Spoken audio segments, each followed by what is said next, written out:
ओम शांति। 15 जून 2026 के ईश्वरीय महावाक्य। पहले सुनते हैं मुरली के मुख्य पॉइंट्स। बाबा ने कहा, यह तुम्हारा कॉलेज भी है, यज्ञ भी है। इस ज्ञान यज्ञ से ही विनाश ज्वाला प्रज्वलित होती है, जिसमें सारी पुरानी दुनिया स्वाहा हो जाएगी। तुम अभी अमरपुरी में जा रहे हो, बस बाकी थोड़े मिनट का रास्ता है। यहाँ जो कुछ भी देखने में आता है, यह नहीं रहेगा। फिर बाबा ने कहा, अभी संगम युग पर रूहानी बाप आकर तुम रूहानी बच्चों को कहते हैं, अच्छी रीति पढ़ो और अपना वर्षा लो। सच्चा बाबा एक ही बार आते हैं और तुम्हें सच सुनाकर सचखंड का मालिक बना देते हैं। लास्ट में बाबा ने कहा, तुम जिस बाप को पुकारते आए हो, वह अभी बेहद का वर्षा देने के लिए तुमको अमर कथा सुना रहे हैं। इसे सुनकर तुम अमरपुरी के मालिक बन जाएंगे।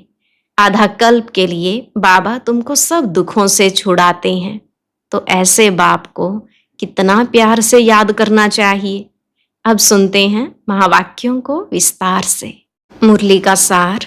मीठे बच्चे, अमर बाबा आया है तुम्हें ज्ञान का तीसरा नेत्र देने। अभी तुम तीनों कालों और तीनों लोकों को जानते हो। प्रश्न, रूहानी बाप रूहों को वर्षा किस आधार पर देते हैं? उत्तर, पढ़ाई के आधार पर। जो बच्चे अच्छी रीति पढ़ते हैं, देह अभिमान को छोड़ देही अभिमानी रहने का पुरुषार्थ करते हैं, उन्हें ही बाप का वर्षा मिलता है। लौकिक बाप सिर्फ बच्चों को वर्षा देते, लेकिन पारलौकिक बाप का संबंध रूहों से है, इसलिए रूहों को वर्षा देते हैं। गीत। भोलेनाथ से निराला कोई और नहीं। ओम शांति। रूहानी बच्चे रूहानी बाप से अमर कथा सुन रहे हैं, इस मृत्यु लोक से अमर लोक में जाने के लिए। निर्वाण धाम को अमर लोक नहीं कहा जाता। अमर लोक जहाँ तुम अकाले मृत्यु को नहीं पाते हो, इसलिए उनको अमर लोक कहा जाता है। रूहानी बाप, जिसको अमरनाथ कहा जाता है, जरूर अमर लोक में ले जाने के लिए मृत्यु लोक में कथा सुनाएंगे। 3 कथाएं भारत में ही मशहूर हैं। अमर कथा, सत्यनारायण की कथा, तिजरी की कथा। भक्ति मार्ग में तो तिजरी का अर्थ कोई समझते ही नहीं है। ज्ञान का तीसरा नेत्र सिवाय ज्ञान सागर अमर बाबा के कोई दे न सके।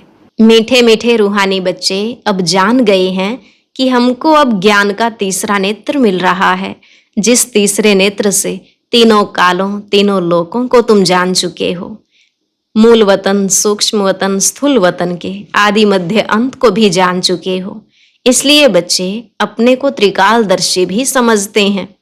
तुम मीठे मीठे बच्चों बिगर सृष्टि में कोई त्रिकालदर्शी नहीं होता।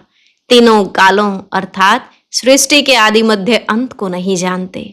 मूल वतन, सूक्ष्म वतन, स्थूल वतन को बहुत जानते हैं, परंतु तीनों कालों के आदि मध्य अंत को कोई नहीं जानते। अब मीठे मीठे रूहानी बच्चे रूहानी बाप से सुन रहे हैं, हम उनके बच्चे बने हैं। एक ही बार तुम रूहानी बच्चों को रूहानी बाप मिला है, रूहों को पढ़ाते हैं, और सब देह अभिमानी होने के कारण कहते हैं, मैं यह पढ़ता हूँ, मैं यह करता हूँ। देह अभिमान आ जाता है। अभी संगम पर रूहानी बाप आकर रूहानी बच्चों को कहते हैं, तुम अच्छी रीति पढ़ो। बाप से हर एक बच्चा वर्षा लेने का हकदार है, क्योंकि सब रूहानी बच्चे हो ना। लौकिक संबंध में सिर्फ बच्चा वर्षे का हकदार बनता है। इस पारलौकिक संबंध में सभी बच्चों रूहों को वर्षा मिलता है। अमरनाथ की भी कथा सुनाते हैं, कहते हैं पार्वती को पहाड़ी पर कंदराओं में जाकर कथा सुनाई। यह तो रॉन्ग है ना। अब तुम बच्चे जानते हो झूठ क्या है, सच क्या है। सच तो जरूर सच्चा बाबा ही सुनाएंगे। बाप एक ही बार सच सुनाए सचखंड का मालिक बनाते हैं। तुम जानते हो इस झूठ खंड को आग लगनी है। यह जो कुछ देखने में आता है, यह नहीं रहेगा। समय बाकी थोड़ा है। यह शिव बाबा का ज्ञान यज्ञ है। जैसे लौकिक संबंध में भी बाप यज्ञ रचते हैं, कोई रुद्र यज्ञ रचते हैं, कोई गीता यज्ञ, कोई रामायण यज्ञ रचते हैं। यह है शिव बाबा व रुद्र ज्ञान यज्ञ। यह अंतिम यज्ञ है। तुम जानते हो हम अमरपुरी में अब जा रहे हैं। बाकी थोड़े मिनट का अब रास्ता है। कोई भी मनुष्य को यह पता नहीं है। वह तो कह देते हैं मृत्यु लोक से अमर लोक में जाने के लिए 40,000 वर्ष अभी पड़े हैं। अमर लोक सत्यु को कहा जाता है। तुम बच्चों को अभी बाबा सम्मुख बैठ अमर कथा, तिजरी की कथा, सत्यनारायण की कथा सुना रहे हैं। भक्ति मार्ग में क्या क्या होता है वह तो देखा। भक्ति मार्ग का कितना विस्तार है। जैसे झाड़ का बड़ा विस्तार होता है, वैसे ही भक्ति का भी बड़ा कर्म कांड का झाड़ है। यज्ञ, व्रत, नेम, जप, तप आदि कितना करते हैं। इस जन्म के भक्त तो बहुत बैठे हैं। मनुष्यों की वृद्धि होती रहती है। तुम भक्ति मार्ग में आए हो, तब से दूसरे धर्म स्थापन हुए हैं। हरेक का अपने धर्म से कनेक्शन है। हरेक की रस्म रिवाज अलग है। भारत अमरपुरी था, भारत अब मृत्यु लोक है। तुम आदि सनातन देवी देवता धर्म वाले थे, परंतु अब पतित होने के कारण तुम अपने को देवता कहला नहीं सकते। यह तुमको भूल गया है कि हम सो देवता थे। जैसे कहते हैं क्राइस्ट ने हमारा धर्म स्थापन किया तो हमारे क्रिश्चियन चले आए हैं। ऐसे नहीं कि यूरोपियन धर्म के हैं। वैसे तुम हिंदुस्तान में रहने वाले अर्थात भारत में रहने वाले देवी देवता धर्म के हो, परंतु अपने को देवता कहला नहीं सकते। समझते हो हम तो पापी, नीच, कंगाल, विकारी हैं। भक्ति मार्ग में मनुष्य दुखी होते हैं तो बाप को ही पुकारते हैं। यह सिर्फ तुम ब्राह्मण बच्चे ही जानते हो कि जिस बाप को पुकारते आए हैं वह हमको बेहद का वर्षा देने के लिए अमर कथा सुना रहे हैं। हम अमरपुरी के मालिक बनने वाले हैं। अमरपुरी को स्वर्ग कहा जाता है। तुम कहेंगे हम स्वर्गवासी बनने के लिए पुरुषार्थ कर रहे हैं। कलयुग में मनुष्य मरते हैं तो कहते हैं स्वर्गवासी हुआ। अब उसने कोई स्वर्ग में जाने के लिए पुरुषार्थ थोड़े ही किया। तुम तो पुरुषार्थ कर रहे हो अमरपुरी वैकुंठ में जाने के लिए। पुरुषार्थ कराने वाला कौन? अमर बाबा, जिसको अमरनाथ भी कहा जाता है। इस यज्ञ को पाठशाला भी कहा जाता है। दूसरे कोई पाठशाला को यज्ञ नहीं कहा जाता। यज्ञ अलग रचे जाते हैं जिसमें ब्राह्मण लोग बैठ मंत्र पढ़ते हैं।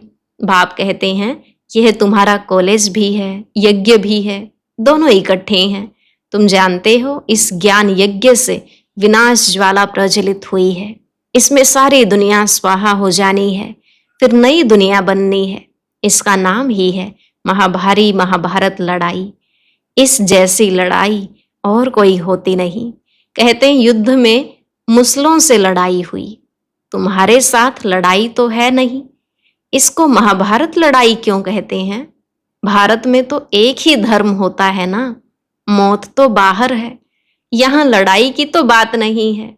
बाप समझाते हैं तुम्हारे लिए नई दुनिया चाहिए तो जरूर पुरानी दुनिया का विनाश होगा। तुम बच्चों की बुद्धि में विराट रूप का भी सारा ज्ञान है। यह भी समझते हो जो कल्प पहले आए थे वही आएंगे देवता बनने के लिए। बुद्धि का काम है। हम जितने ब्राह्मण बने हैं अब फिर देवता बनेंगे। प्रजापिता ब्रह्मा भी गाया हुआ है। परम पिता परमात्मा ब्रह्मा द्वारा मनुष्य सृष्टि रचते हैं, इसलिए ब्रह्मा को प्रजापिता कहते हैं। परंतु कैसे कब रचते हैं यह कोई नहीं जानते। क्या शुरू में मनुष्य नहीं है जिनको रचते हैं? बुलाते ही हैं पतित पावन आओ। तो जब मनुष्य पतित होते हैं तब तो बाप आते हैं। दुनिया को बदलना है। तुमको बाप नई दुनिया का लायक बनाते हैं। अभी सब तमो प्रधान पुरानी दुनिया में हो, फिर सतो प्रधान बनना है। बाप ने समझाया है हर एक मनुष्य मात्र को, हर चीज को सतो रजो तमो में आना होता है। दुनिया नई से पुरानी जरूर होती है। कपड़ा भी नया पहनते हैं फिर पुराना होता है। तुमको ज्ञान मिला है। सच्ची सत्यनारायण की कथा अभी तुम सुन रहे हो। गीता है सर्वशास्त्रमयी शिरोमणि, बाकी हैं उनके बाल बच्चे। जैसे ब्रह्मा की वंशावली वैसे गीता है मुख्य। ऊंचते ऊंच माँ बाप, बाकी हैं बच्चे। अभी माँ बाप से वर्षा मिल सकता है। बाकी कितने भी शास्त्र पढ़ें कुछ भी करें वर्षा मिल न सके। करके जो शास्त्र पढ़ते हैं उनकी बहुत कमाई होती है। वह तो हो गया अल्पकाल के लिए। यहाँ तुम बच्चे सुनते हो तो कितनी कमाई करते हो? 21 जन्म के लिए विचार करो। वह एक सुनाएंगे, सब उनको पैसे देंगे। यहाँ बाप तुम बच्चों को सुनाते हैं, तुम 21 जन्म के लिए कितने साहूकार बनते हो। वहां सुनाने वाले की जेब भरती है। भक्ति आदि करना प्रवृत्ति मार्ग वालों का काम है। तुम हो प्रवृत्ति मार्ग वाले। तुम जानते हो स्वर्ग लोक में हम पूज्य थे, नहीं तो 84 जन्मों का हिसाब कहाँ से आए। यह है रूहानी ज्ञान जो सुप्रीम रूह ज्ञान सागर से मिलता है। पतित पावन बाप ही सबके सदगति दाता हैं। हम बच्चों को अमर कथा सुना रहे हैं। जन्म जन्मांतर झूठी कथा सुनते आए हो, अब सच्ची कथा सुनकर तुम 16 कला संपूर्ण बनते हो। चंद्रमा को 16 कला संपूर्ण कहा जाता है, सूर्य के लिए नहीं कहते हैं। तुम जानते हो हम आत्माएं भविष्य में सर्वगुण संपन्न 16 कला संपूर्ण बनेंगे। फिर आधा कल्प के बाद उन्होंने खाद पड़ जाती है। अभी तुम समझते हो हम फिर से सर्वगुण संपन्न 16 कला संपन्न 100 देवता फिर से बन रहे हैं। हम आत्माएं पहले अपने घर में जाएंगे, फिर हम शरीर धारण कर 100 देवता बनेंगे, फिर चंद्रवंशी घराने में आएंगे। 84 जन्मों का हिसाब किताब चाहिए। किस युग में किस वर्ष में कितने जन्म हुए। बाप ने 84 जन्मों की सच्ची सच्ची कथा अब सुनाई है। तुम बच्चों को कहेंगे तुम भारतवासी 84 जन्म लेते हो। अपने को एक तो ब्राह्मण समझना पड़े। मम्मा बाबा कहते हो ना, वर्षा शिव बाबा से लेते हो, ब्रह्मा बाबा द्वारा। ब्रह्मा भी उनका हो गया, ब्रह्मा से वर्षा मिल ना सके। यह भी भाई हो गया, यह शरीरधारी है ना। तुम सब बच्चे वर्षा उनसे लेते हो, इनसे ब्रह्मा से नहीं। जिससे वर्षा नहीं पाना है उनको याद नहीं करना है, एक शिव बाबा को ही याद करना है। उनको ही कहते हैं तुम मात पिता हम बालक तेरे। तुम इनके पास आते हो तो बुद्धि में रहता है हम शिव बाबा के पास जाते हैं। याद शिव बाबा को ही करना है। आत्मा बिंदी है, उसमें 84 जन्मों का पार्ट नूंधा हुआ है। आत्मा भ्रिकुटी के बीच में रहती है, उड़ती भी सेकंड में है।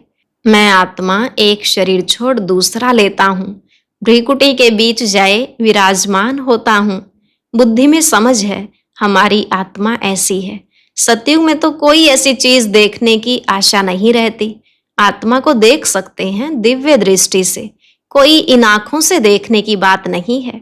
भक्ति मार्ग में ही साक्षात्कार करते हैं। जैसे रामकृष्ण का शिष्य विवेकानंद था, उसने बताया है मैं सामने बैठा था तो उनकी आत्मा निकल मेरे में प्रवेश हो गई। ऐसे कोई होता नहीं है। आत्मा कैसे एक शरीर छोड़ दूसरे में प्रवेश करती है, यह सब बातें तुम बच्चों को समझाई जाती हैं। अभी तुम समझते हो हम अमर लोक में जाने के लिए पुरुषार्थ कर रहे हैं। अमर लोक में हम जन्म लेंगे, वहां हम गर्भ महल में होंगे।